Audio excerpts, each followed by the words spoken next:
Amma booda miiseejii WhatsApp irratti namni isin ergee isin jala haqe imo irratti Telegram irratti akkasumallee Messenger irratti namoonni waan adda addaa footoo haa ta'u viidiyoo haa ta'u barreeffama adda addaa haa ta'u wama kamiyyuu yoo hiriyyaan keessan isiniif ergee osoo isin hin ilaalin isin jala dileetii godhe jechuudha. Isteeppii baay'ee salphaa ta'een aappii tokko osoo hin fayyadamin seetingii bilbila keessanii duwwaa sirreeffatanii akkaataa isinitti arguu dandeessan jechuudha. Yoo namni sunillee dileet godhe akkaataa isinitti argachuu dandeessan isteeppii baay'ee salphaa ta'een isin barsiisa. Baga irra deebiin gara chaanaala Oromaan dhuftan namoonni haaraa taatan subscribe godhaa akkasumallee viidiyoo like godhuu hin dagatina.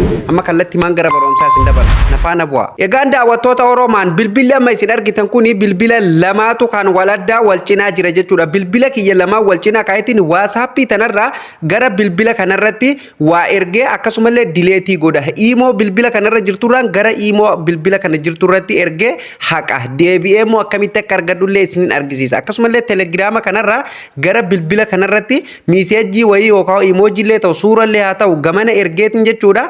Asii deebi'ee dileetii godhaa jechuudha. Eegan dileetii godhee akkamitti akka argadhu immoo isinin argisiisa. Jalqaba irratti WhatsApp keenya kana keessa seenna jechuudha. Kan karaa harka bitaa kana WhatsApp irratti cuqaaseetin jira. Sana boodan waanuma tokko tokkoon asirratti barreessee jechuudha. Gara bilbila harka mirgaa jirutti ergaa jechuudha. Maaliif isinuma amansiisuuf yookaan isin argisiisuuf jechuudha. Bilbila kanarratti nas erga kunoo gubbarraa naaseenaa jira argitanii amma yeroo miiseejii achiin itti barreessu bilbila harka mirgarratti naaseenaa jira haala isin argitan kanaan kunoo gubbaa kanarratti bakka xiyya gurraachan isin argisiisu jechuudha. Ammallee itti man erga jechuudha. Waanuma argan itti erga maaliif isinuma argisiisuuf jechuudha. Deebi'eetiin dileetii godhaa jechuudha asirraa.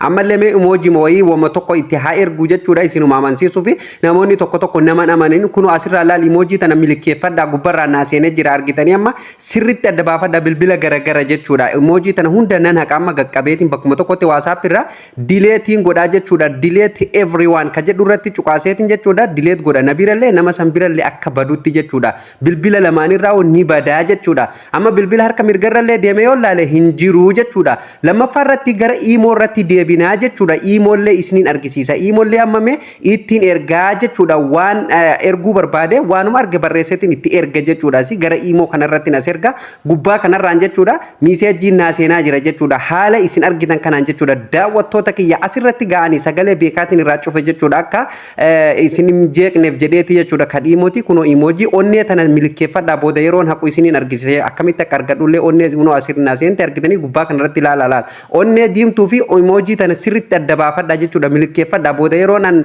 amma dileet godhe booda yeroon argadhu sirritti akka isin galu jedheeti jechuudha. Akka feekiidha kijibaa maal hin jenne kunoo dileet godhaatiin jira amma imorraa guutuu isaa imorrallee kan erge kana haqaatiin jira jechuudha. Imoon akka WhatsAppitti miti iddoo tokkotti haquun hin danda'amu tokko tokkoon dileet godhee fixaa jechuudha. Hundaa'u akka nama san birallee baddutti yookaan bilbiluma kiyyan nama biraa godhe jechuudha. Gaanii akka san biraa baddutti amma gara Telegiraamaa deemna kallattiin haqee fiteemi gara Telegiraamaa deemna. Kunoo amma keessa seeneetiin jira haala isin argitan kanaan jechuudha. Waanuma tokko tokko asirratti illee barreesseetiin jechuudha. Miseejii itti erga jechuudha. Bilbila harka mirgaa kanarratti naaseena mataa gubbaanii sirritti ilaala xiyya gurraachan iddoo isin argisiisu kana jechuudha. Daawwattoota kiyya sirritti akka isin adda baafattanii fi jechuudha. Kunoo amma asii waanuma arge itti barreessaatiin jira. Gubbarraan jechuudha yaadachiisni yookaan notification naaseenaa jira jechuudha. Asirratti illee akka isiniif galu onnee lamaa fi emoojii haala kanaan itti barreessa sirritti adda baafadhaa dileetiin godhuu deemaa jechuudha. Maaliif booda yeroo argannu akka isin milkeeffattanii fi akka isin jalaa hin banne jechuudha. Kunoo dileetii godhaatiin jira jechuudha. Kan Telegiraama irratti ergellee jechuudha. Haala kana raayitii itti godheetiin jira. Guutuutti akka nama san birallee badutti jechuudha. Dileetii godhaatiin jira haala isin argitan kanaan amma raayitii itti godhee dileet godheetiin jira jechuudha. Amma guutuutti balleesseetiin jira jechuudha.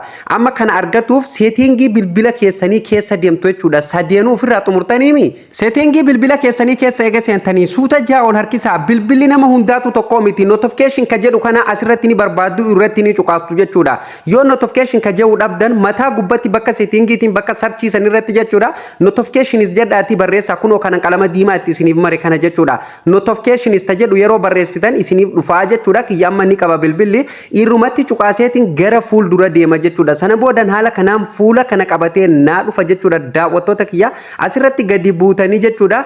Advanced settings ka jedhu kana ni argattu jechuudha. Irratti kilik godhuun gara fuulduraa deemtu. Sana boodan haala kanaan fuula kana qabatee isiniif dhufa jechuudha. Daawwattoota kiyya asirratti notification stories ka jedhu ni argattu jechuudha. Notification history ka jedhu kanarratti kilik gootanii gara fuulduraa deemtu jechuudha. sana boodan haala kanaan fuula kana qabatee isinii dhufa jechuudha bakka importantii geenya jirra jechuudha gama hedduu kan nu barbaachisu jechuudha asirratti sanduuqa kana bantanii dhiistan keessan cufaa dhufaa jechuudha miseejii nu reefu gamasii haqne suni akka jirutti kunoo as keessa jira jechuudha notification story kana keessa jira jechuudha kunoo onnee reefuun tanaan telegram irratti kokadha yookaan sirriitti itti xiyyeeffadha ilaala adda baafadha isiniin jedhe san kunoo asirra jira jechuudha telegram naaf ergamee jechuudha ani immoo reefu delete godheetiin jira haala isin argitan sanii jechuudha achirra whatsapp illee kunoo haala kanaan asirratti naafida kan email illee haala kanaan naafida messenger illee haaluma kanaan jechuudha daawwattoota kiyya amma booda namni waan barbaade isin irratti ergee jechuudha dafee haqee lakkii waanuma bareedan siif ergee deebi'ee haqee jedhee si waakkatuun hin jiru jechuudha salphumatti ilaaluu dandeessa jechuudha osoo aappii tokkollee hin fayyadamin bilbila keetti irra gabbuuftee bilbila kee of jalaa hin guutini jechuudha kunu amma jechuudha emoojii reefuun hangamas irratti ifitti ergee deebi'ee delete godhe sun hundi as keessatti walitti qabamee jira kana akka inni bilbilli keessan control godhee qabatuuf maal godhuu qabdanii sanduuqa kana banuu qabdan jechuudha notification history ka jedhu irra yeroo cuqaastan sanduuqni mataa gubbaan jiru kuni cufaa dhufa jechuudha ofii isinii dhufa isin immoo jalqaba irratti isa kana on yoo godhatan jechuudha waan namni isiniif erge kamiyyuu as keessa argatuu dandeessanii jechuudha tasumallee hin badu bilbilli keessan control godhe dhuma irratti daawwattoota kiyya waan akkaan murteessaa ta'e tokkoon isinitti hima jechuudha inni sunis maali yeroo namni miseejii isiniif erge bilbilli tokko yeroo isin akkanatti gubbaa kanarraa gadi haatan jechuudha waan namni isiniif barreesse san jechuudha yoo qulfii fuula isallee banuu baatan namatti ni argisiisa abbaan barbaade waan namni isiniif erge san arguu ni danda'a jechuudha akka namni illee yoo gubbaa kanallee gaarkise bilbilli keessa yoo qulfii jiraatellee akka namni hin argine akkaataa isinitti godhatuu dandeessaniin isin argise jechuudha asumarratti jechuudha maaliif wanti kun baay'ee faayidaa guddaa qaba keessafu hiriyaa fi hiriyaan jechuudha namoota wal amanan gidduutti namoonni yeroo waan tokko ergu jechuudha namoonni alarraa yoo waan tokko itti ergu jechuudha bilbilli kiyya qulfii jira jettee yoo ati lafa keessa illee namni gubbaa kanaan gad harkisee notification namatti seenesan sitti seenesan miseejii namni siif ergisan dubbisuu ni danda'a jechuudha akkasumallee yeroo miseejiin isiniif seentu miseejiin bilbila keessatti isiniif seentu sun istaayila akkamiin akka isinii seenuu qabdu jechuudha yoo barbaadan qolloftanii yoo barbaadan gurraachistanii halluu barbaadan irra kaa'uu ni dandeessan isa san sirreeffatuuf jechuudha settingii keessan kana keessatti deebituu jechuudha daawwattoota kiyya sana boodan notifications ka jedhu ni barbaadu jechuudha as keessa kiyya amma kunoo jala kana jira notification ka jedhu irratti ni cuqaastu jechuudha irratti cuqaaseen jira sana boodan haala kanaan isinii dhufa jechuudha asirratti maal gootanii notification pop up style ka jedhu kana ni argattu jechuudha irratti kilik gootanii gara fuulduraa deemtu sana boodan haala kanaan isinii dhufa isa gadi kanarratti gadi buutanii edge light styling ka jedhu kana ni argattu irratti ni cuqaastu sana boodan haala kanaan isinii dhufa as keessa jechuudha daawwattoota kiyya gaa haala isin argitan kanaan jechuudha koolara barbaadaniin halluu barbaadaniin bilbila keessanirra kaa'uu dandeessu jechuudha haala kanaan kun barbaadanii kan barbaadaniirra kaa'uu dandeessu yeroo notification isinitti seenu jechuudha bifa isinirra kaayataniin halluu babbareedaa isinirra kaayataniin jechuudha isinitti argisa bilbilli keessan keessillee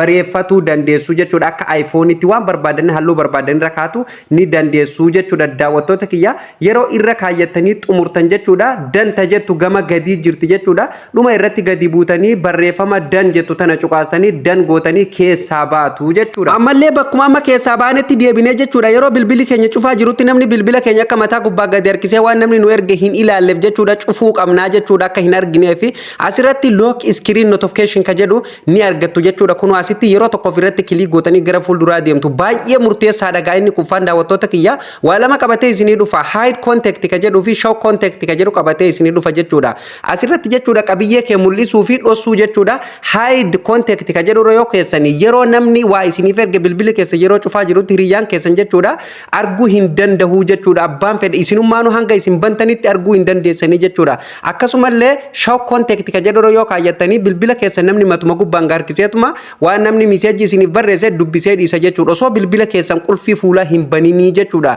show contact irra yoo kaayyatanii isni gadii kan dhumaa kun immoo daawwattoota kiyya yeroo fakkeenya bilbilli keessan cufaa jiru waan akka guyyaatii fi akkasumallee waan akka sa'a bilbilli keessan akkuma iPhone-itti gubbarraan ufuma isaatiin ka ifaa hin jirre screen ifaa hin jirre sa'aatii fi kana isinitti mul'isaa jechuudha sanduuqa dhumaa kana yoo banattanii jechuudha haala saniin bantanii dhiisuu dandeessanii jechuudha daawwattoota kiyya baay'ee isin fayyada jechuudha hide contact ka jedhuu fi show contact ka jedhu kun baay'ee isin fayyada jechuudha isin kan barbaadda sanduuqni kun asirra jira sanduuqa kana keessa kaayyattuu jechuudha sanduuqa kana keessatti irratti cuqaastanii haala kanaan halluu keessatti dibdanii keessaa baatu jechuudha. Baay'ee isin fayyada. Sanduuqa gubbaa jiru sanillee on godhuu hin dagatinaa jechuudha. Hide ka jedhu kanarra yoo kaattan baay'ee isin fayyada. Akka carraa ta'e yeroo isin bakka hiriyaa keessa fabira jirtu namni adda addaa yeroo komantii isiniif barreessu jechuudha. Risaalaa wayii miseejii wayii isiniif ergu suurallee haa ta'u namni isiniif ergu bilbila keessa matuma gubbaan namni yeroo gadi hataa'e osoo hin qollofinu arguu dandayaa jechuudha waan namni isiniif ergisan jechuudha. Yoo haala kanaan immoo hide contact irra kaayattan abbaan fedhe arguu hin danda'u hanga isin bilbila keessan qulfii bantanitti isinummaan abbaan bilbilaatu jechuudha.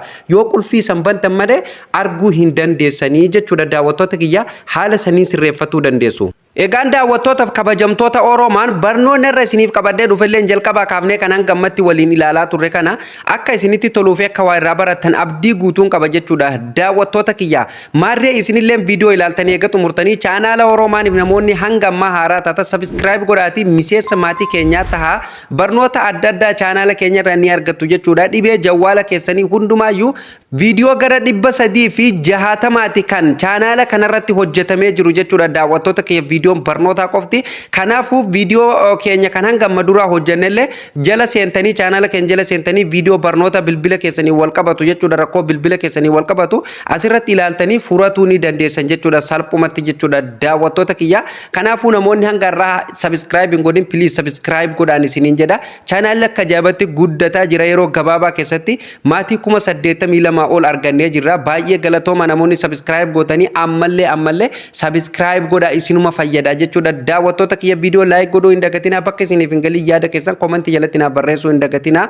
Akkasumallee viidiyoo kanallee share waliif godhuu hin dagatinaa. Hanga isiniif dandameen viidiyoo keenya gara Facebookaatii fi garee keessa jirtan kamirrattu jechuudha linkii chaanaala keenya share waliif godhuu hin dagatinaa. Daawwattoota kiyya barnoonni irra isiniif qabadee dhufillee asumarratti kan goolabamu ta'a. Barnoota itti aanuun hamma walitti deebinutti nagaa ta'a.